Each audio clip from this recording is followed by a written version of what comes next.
Okay, so our portion this week is Mitzorah, and in the Eitz Chaim, we're on page six. I'm going to have us start on page 664. 664, because I want to start in this section, which, if you don't have the Eitz Chaim, it's Leviticus chapter 14, beginning with verse 34. Okay, so Baruch atah Adonai Eloheinu melech haolam asher kidshanu b'mitzvotav v'tzivanu la'asok b'divrei Torah. So the portion this week, as I mentioned last week, is usually combined with last week's portion, and for the cynics, it's good that they're combined because you get all of this pretty disgusting material over with quickly. And disgusting in that it's not to say that the people who have these particular ailments or conditions are disgusting. It's just that the description of these conditions are not pleasant to read. So the bulk of this week's portion, Mitzorah, again, we're going to start looking at a section on page 664 in Eitz Chaim. The bulk of the portion deals with what the person afflicted with the skin rash has to do once he is cured, that is, cured of that ailment. And I did cured in air quotes because it's really unclear what kind of ailment it is. It's translated as leprosy usually, but it's not Hansen's disease. It's some kind of rash that clearly goes away. And there is no cure for it. It's just that the Kohen, the priest, is the one to inspect it, to determine what kind of rash it is, whether it makes the person impure, and then how long to wait until there's some change to it, enough of a change that the person is not considered impure by this rash anymore. While the person has this condition, the person has to be isolated from the community, so it leads to the person cannot be isolated with his family, and so it leads to division. It leads to a spiritual aloneness besides physical isolation. It's a terrible thing. So, like I said, the portion talks about the sacrifice, the offering that the person so afflicted would bring once they're cured, and it should bring a lamb. But if he doesn't have enough money to afford a lamb, he could bring 2 birds, 2 pigeons, or 2 turtle doves. One gets sacrificed, the other is set free with the blood. So that bird is dipped into the blood of the other bird that was slaughtered and then set free. So it's bizarre stuff. But then it gets even stranger with this section, because not only can people be afflicted, and not only can garments have some kind of rash on them too that would render the garment impure, but also houses. Physical houses can have some kind of affliction as well. So I want to look at this section and then look at the commentary below the line as the rabbis attempt to learn deeper lessons from this section. So we're at the very top of 664, chapter 14 of Leviticus, beginning with verse 34. Ki tavo'u el eretz Canaan, asher ani noten lachem la'achuzah, V'natati negat sara'at bevet eretz achuzatchem. When you enter the land of Canaan, that I give you as an inheritance or as a possession, and I give a plague of leprosy, or it's translated here, I inflict an eruptive plague. All right, but sara'at, that's the term for this particular ailment that's on the body. So this ailment that's on the body is also going to be put into a house in the land that you possess. Okay, so when you enter the land of Israel, you're going to find that your house might have such a tzara'at that will be caused by God. Now, we'll look at the commentary soon, but I want to read this whole section first. So just think about that. Why is God putting this eruptive plague into the house?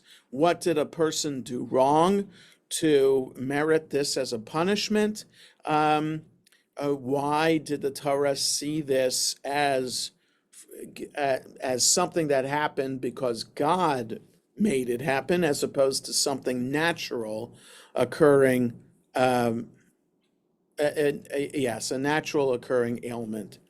So 35, so keep those questions in mind. Uva asher lo habayit, vihigid la kohen lemor, kinega nir ali babayit.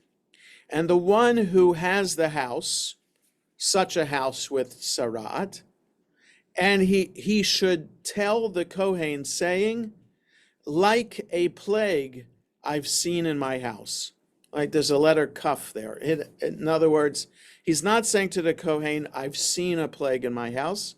I see something that looks like a plague in my house. Right? Something like a plague has appeared upon my house.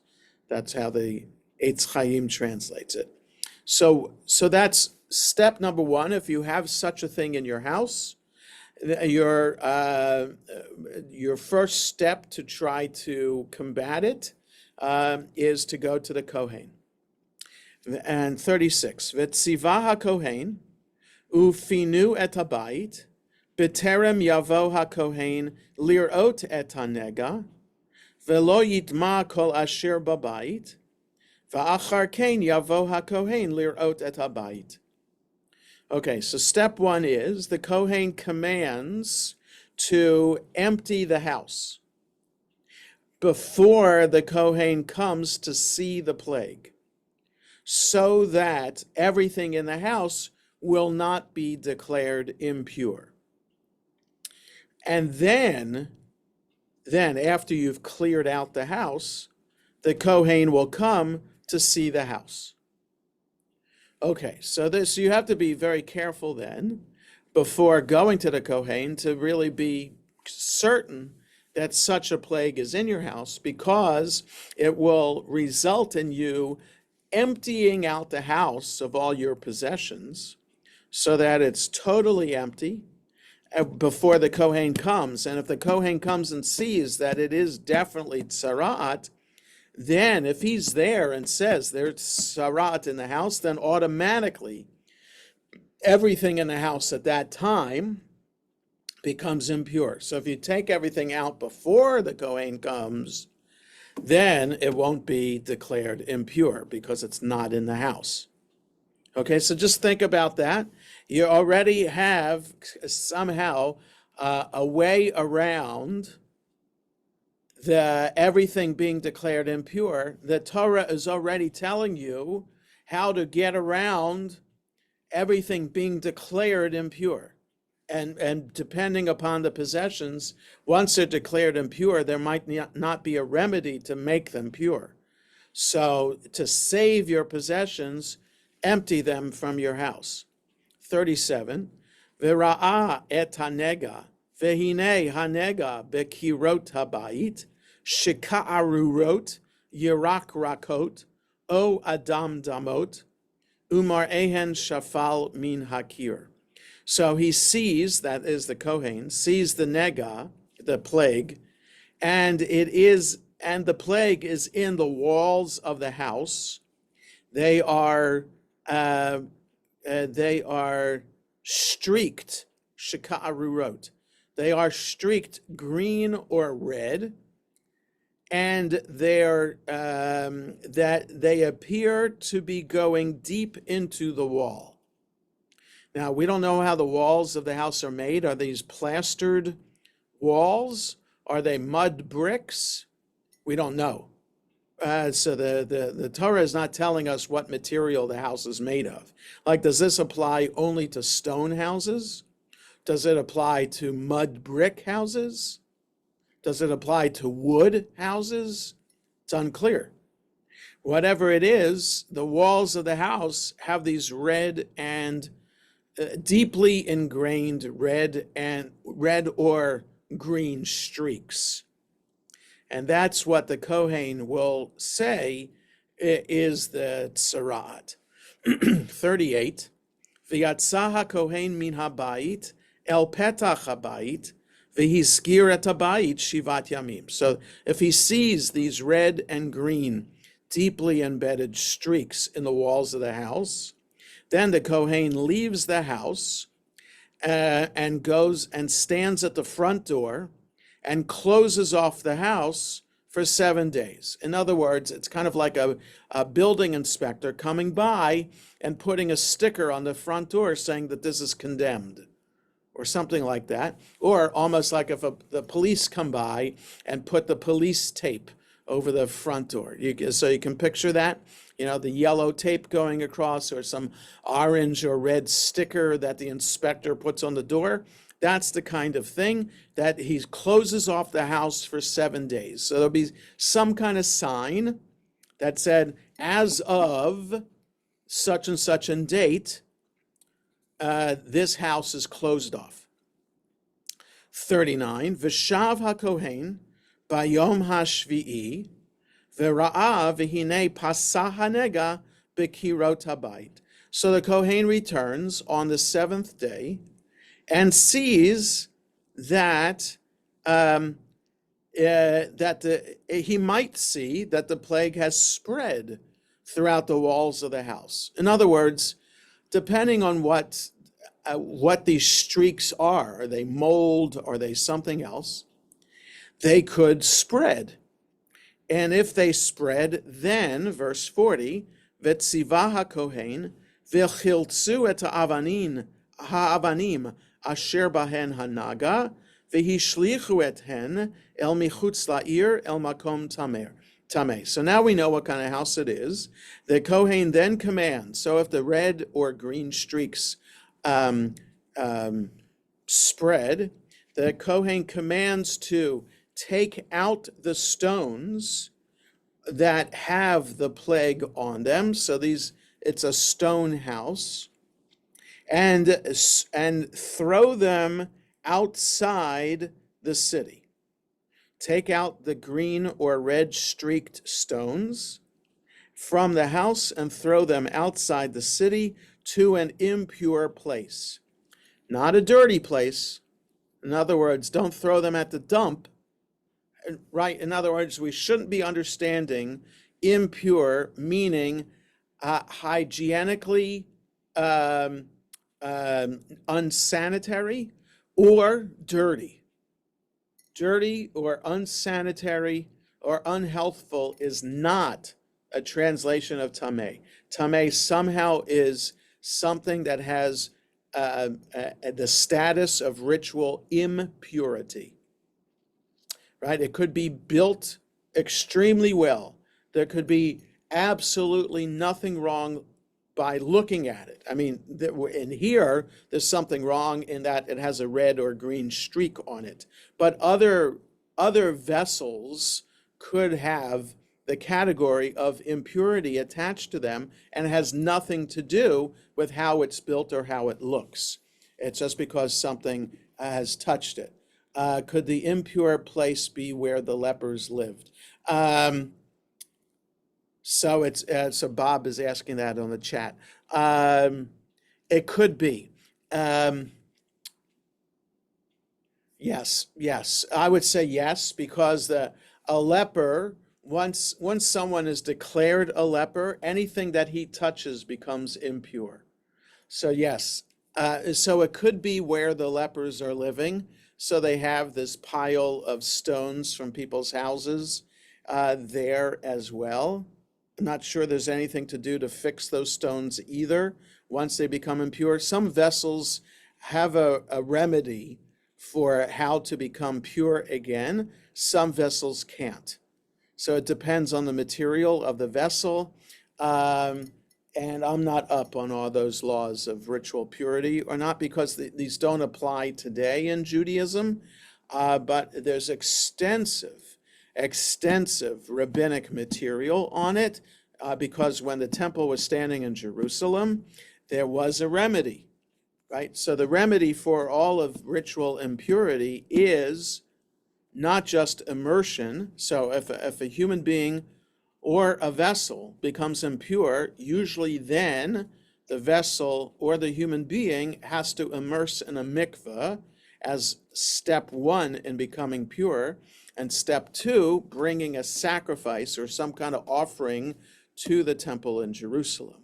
So since step two isn't available anymore, none of this except women, married women once a month, because there's no offering that they have to bring once a month.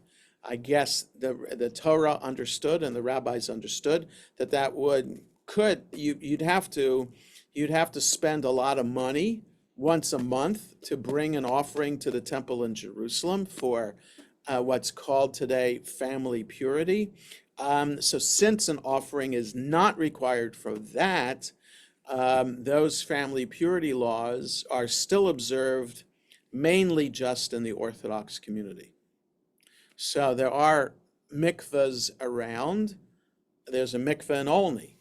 And the mikvah in Olney at the Orthodox synagogue up George Avenue, I'm pointing in the direction up George Avenue, that mikvah is only used for women, married women, who need to go to the mikvah once a month.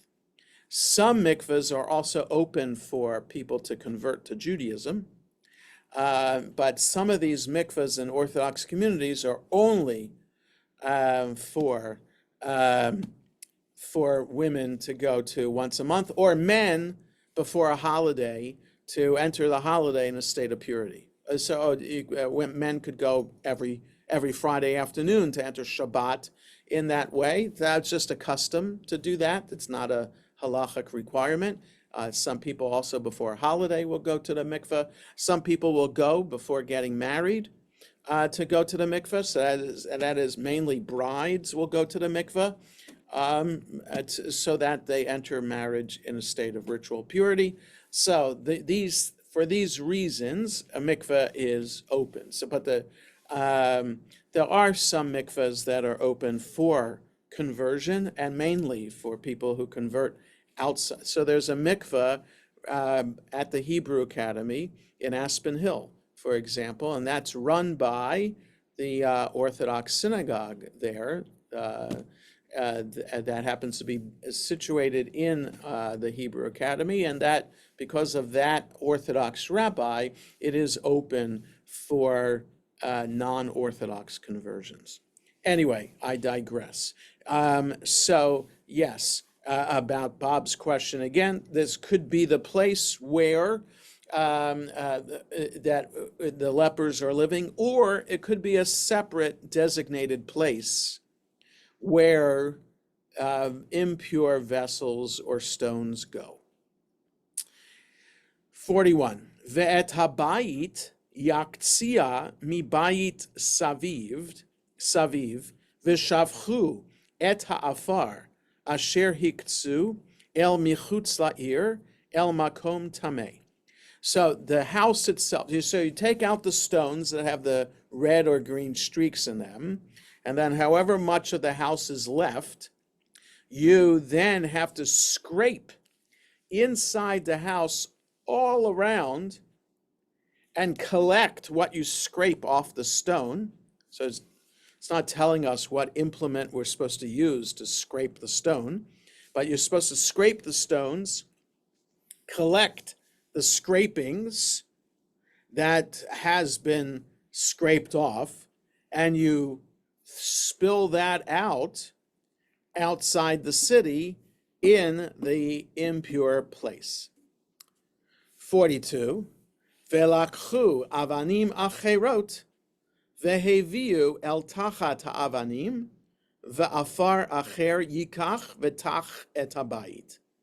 Then you find other stones, and you bring them, and you put them in to replace the stones you've taken out. And you take other dirt that you use to plaster the house.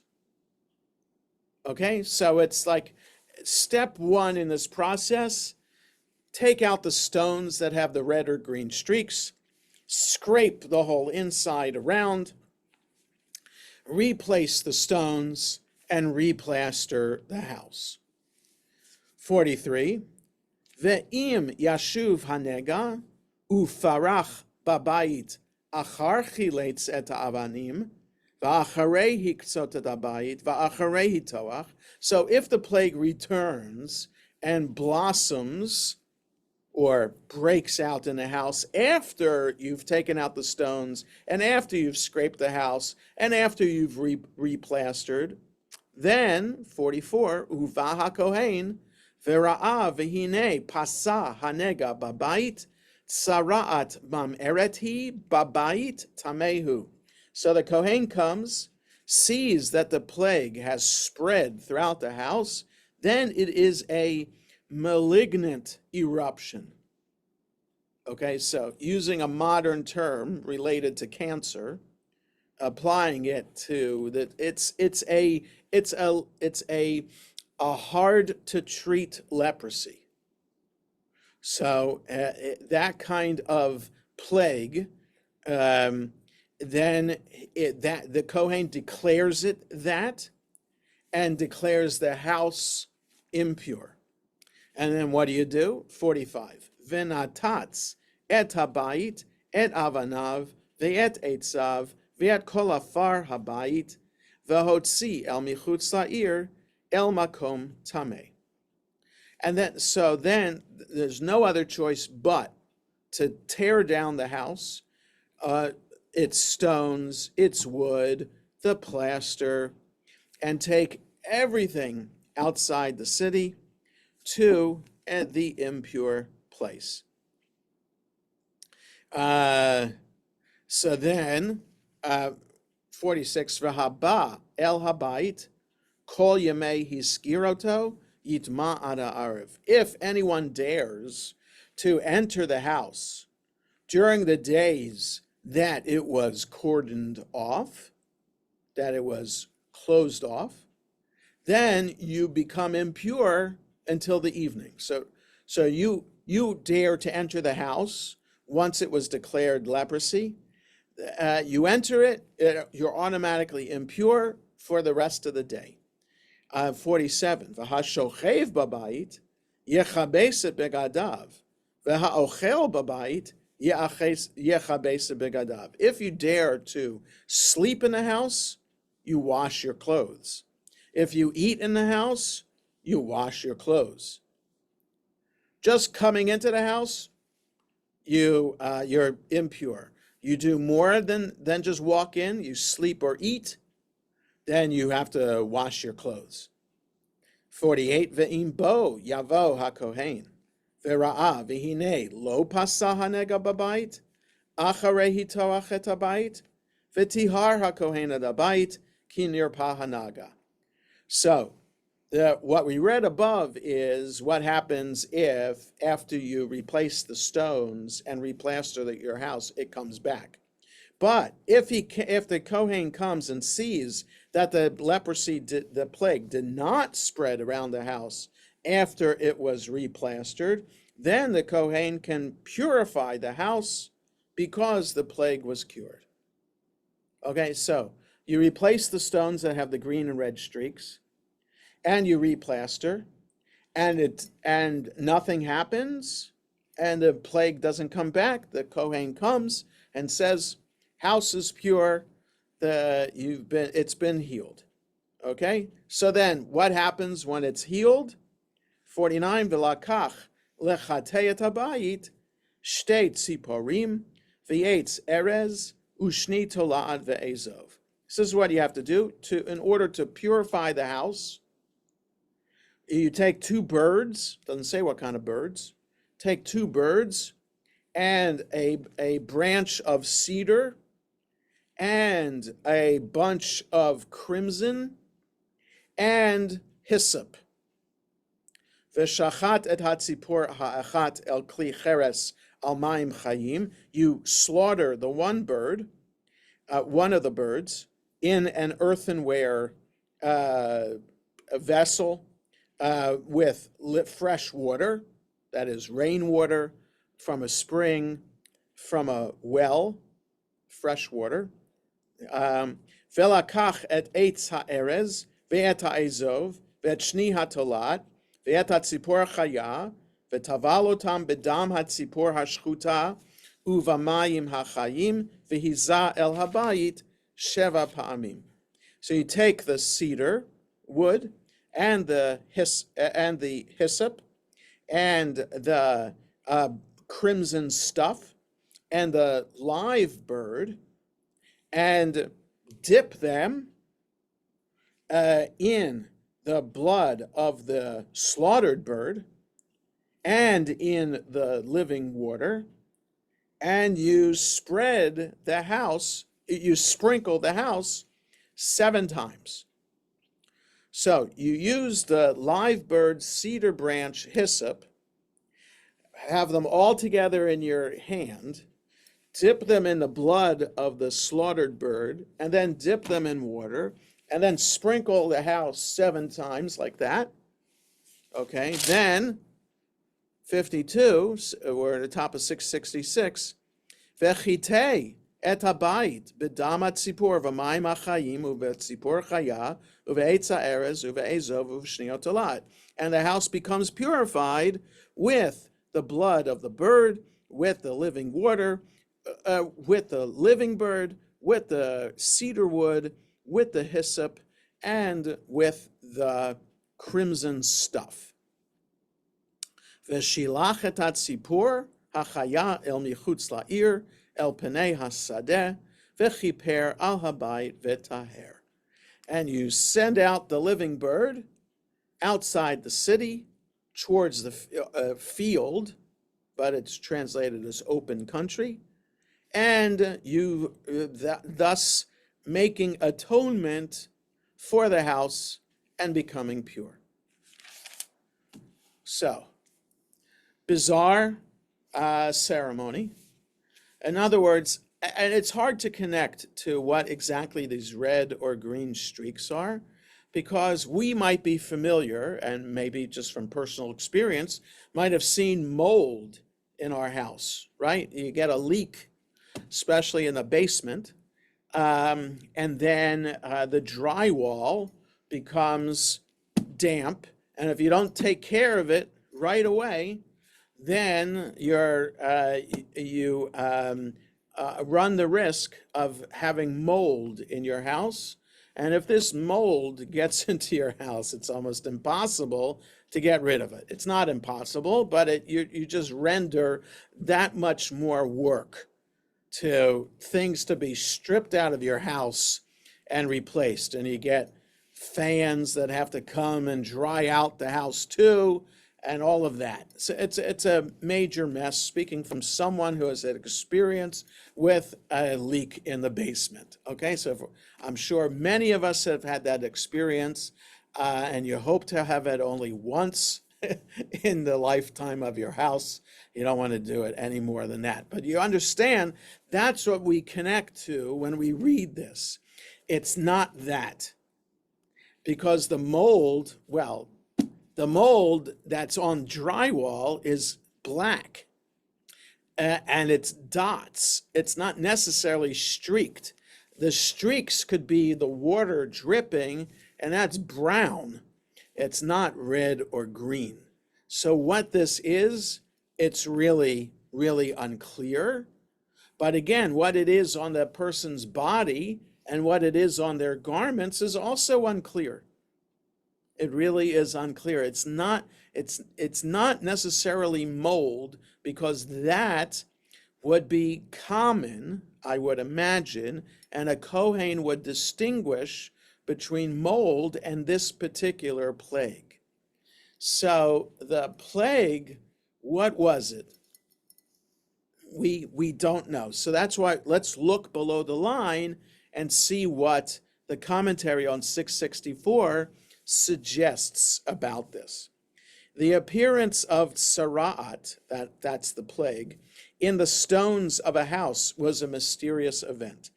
Some sages doubted it ever happened, and others consigned it to a distant past. Right? So in other words, rabbis like to know that what the Torah talks about is actually relevant, because it's talking about something that they see themselves.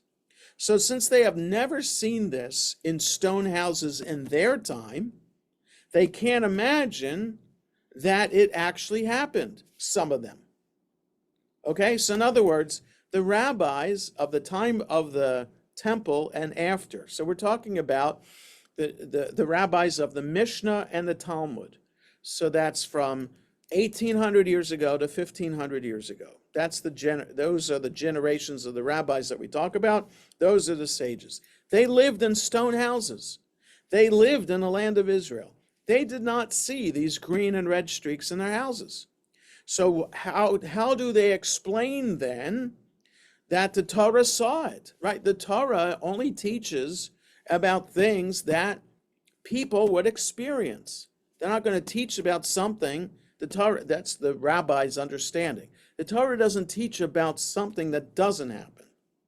The Torah teaches about something that people commonly do or would experience, and to ensure that we don't do that. Okay, so it talks about sexual immorality. Torah talks about other crimes that people would commit against each other. These are things that people did. So the Torah says don't do them, and this is the punishment for doing that. Okay, so how do the rabbis then explain why the Torah would spend so much time talking about green and red streaks in stones in houses if it never happened? So commentators they think maybe it happened a long time ago, and it's here to teach us a lesson. Commentators consider the afflicted house to be a moral warning rather than a natural occurrence. Even more emphatically, they consider cases of skin disease to be a moral warning, right? So the case of a house afflicted in such a way is a warning against the immorality that's taking place in that house. So it becomes a lesson then about how to conduct our affairs in a moral way. They fasten on the word for I inflict, right, which is from the second line on page 664, venatati. I inflict, maybe even more so, I will inflict. And that's God talking. So I will inflict, to deduce that this was a plague sent by God, right? So this is punishment. Okay, so this gets to a bigger idea. There's a lot of talk in the Mishnah and in the Talmud. How do we get punished for transgressing religious law, not civil law, right? In other words, if I steal something from somebody else, I would face the consequences of court for that. But what happens if I eat a cheeseburger and nobody's watching me eat a cheeseburger? Okay, so that's wrong, because the Torah says not to do that, just as much as the Torah says don't steal. All right, so there's a way to seek punishment for stealing. What's the punishment for eating a cheeseburger? the punishment for eating a cheeseburger is that God is going to strike you down. Well, we all know people who don't follow religious law, right? Or follow religious law to different degrees. And they're not being struck down left and right. Okay? So for the rabbis, one way the rabbis understand how God inflicts punishment for violating religious law, right? It's not just about kashrut, but about Shabbat, other religious things like that. That is, that if someone dies before the age of 70, that means that that's the punishment for the however many years before age 70 that the person dies. That is how immoral that person was. Okay, so it might not make sense to us. It might be a very terrible way of looking at people and what happens in people's lives. But for the rabbis, in trying to understand that this system of Jewish law is based on doing good, you're going to be rewarded for doing good, you're going to be punished for doing bad. That's the ultimate way that the system is supposed to work. And then it's clearly bad people looks like they're being rewarded, and good people look like are being punished. This is the rabbi's way of trying to bring order, religious order, out of the chaos. Okay, so the immorality in someone's home would be punished by God with having these red or green streaks on the stones.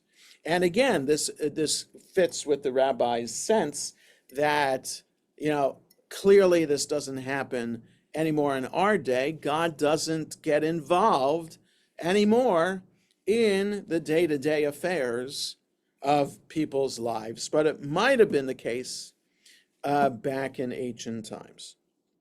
All right, so the commentary goes on. A home is a family's private refuge. Thus, a home afflicted by plague represents the breakdown of the social values that kept a family safe and united. It was a cause for concern that the problems of society at large had come to infect the home, right? So if our home is supposed to be a refuge from the onslaught of evil that's around us, then if the home is afflicted by these green and red streaks, it means that somehow the evil was allowed in, and that the people in the house were influenced by the evil outside society, and they did not have the means by which to or just let it enter into their homes, and therefore this is the punishment for doing that. There's a lot to be said, actually, for applying this to modern times, right? Like the evil that is social media, and I mean this I mean this in terms of what mental health professionals have studied, that the more time that people spend, especially they're looking at youth, the more time young people spend looking at social media on their phone, on their computer, the more likely it is that they will suffer from anxiety and other mental health issues. So letting the outside world creep into our homes, into our devices. So something that is archaic and bizarre now is understood by the commentaries as something real that we can understand and connect to. So then what happens when we let social media the ills of society as expressed on social media, how much do we let that creep into what we read and do on our phones and on our computers? How much can we keep it out and prevent these red and green streaks from infiltrating our houses? So the commentary goes on. Most commentators suggest that the antisocial behavior that brought the plague to the house was selfishness, a blindness to the needs of others. So for the rabbis, the idea is that that the person most likely afflicted would be a selfish, ungenerous person, right? Someone who refuses to give to charity. So why is that so? Let's go on. Owner of the house, literally one whose house it is, leading the sages to conclude that the owner sinned by saying, the house and everything in it are mine, and I don't have to share it with anyone else. This is based on a very, very careful reading in verse 35, Uva asher lo habayit, and the one whose house it is, but what they're saying is, it's mine. The one who says it's my house comes to the Kohen. Now, there's nothing unusual about saying my house, but the rabbis in groping through the details here to find a bigger message are saying, he's claiming a sense of propriety. It's my house. I'm not letting anybody else into my house. I'm not going to share anything of mine with somebody else. Okay, that's how the rabbis are reading it. So as punishment, the commentary goes on, the house is torn down. The Midrash pictures such owners claiming that they can't help the poor because they're poor themselves. When their houses are dismantled, all will see what they were hoarding, right? So the house has to be torn down if the plague continues in the house, right? And it's there for everybody to see. Everything has to be emptied from the house, and then the house is torn down too. So if everybody in the community sees then what's really in the house, then it will be proven that this person was not poor at all and should have been sharing, like everybody else, with others to decrease poverty in the community. Okay, and then another interesting idea, that you have to take the stones out of the house. So here, stones to be pulled out from the heart of the selfish owner. So that's another idea here that is also related to the season in the Jewish calendar that we're in, that chametz is somehow similar to this idea, right? We're at this time of year, we're cleaning out our houses and ridding our homes of chametz, and we're selling that chametz if we can't actually throw it away. We're selling it as if that we're not possessing it anymore. And there's a lot of Hasidic ideas, especially about what chametz is. It represents the bad side of human nature. It's kind of like the seven sins: greed, lust, jealousy, that kind of thing. So it is that you're trying to make yourself a better person during this Passover time. We want to rid ourselves of chametz. What also chametz, the food that we eat cannot be chametz. So that is, and what is chametz? It's food that rises, right? So that reflects a sense of arrogance, self-worth, right? So, and on Passover, we're flat, humble. We don't allow ourselves to be boastful or something like that. So there's that sense of what chametz is from this homiletical spiritual kind of idea. There's a sense of what these stones are. These stones that have gotten into our heart are streaked red and green, and we want to take those stones out and kind of purify our heart once again. So this is related also to the prophet Ezekiel. A couple weeks ago when we had Shabbat Parah, to remind us how to be purified of coming into contact with the dead, Ezekiel talks about a spiritual purification, purifying our hearts. So that's something that we don't need the temple anymore. We don't need sacrifices to do. This is the general everyday process of trying to be a better moral, ethical, spiritual person, right? So from this archaic description that seems irrelevant, the rabbis are teaching us very, very important lessons about how people should conduct their affairs, both privately and publicly, in a way that we are not streaked with red and green. We're not afflicted with chametz, that we lead a better, pure life. Any thoughts or comments about this? Would you say that they're kind of making a stretch, taking something with a very pagan cure with the dead bird and the blood and making it basically be a good person and share?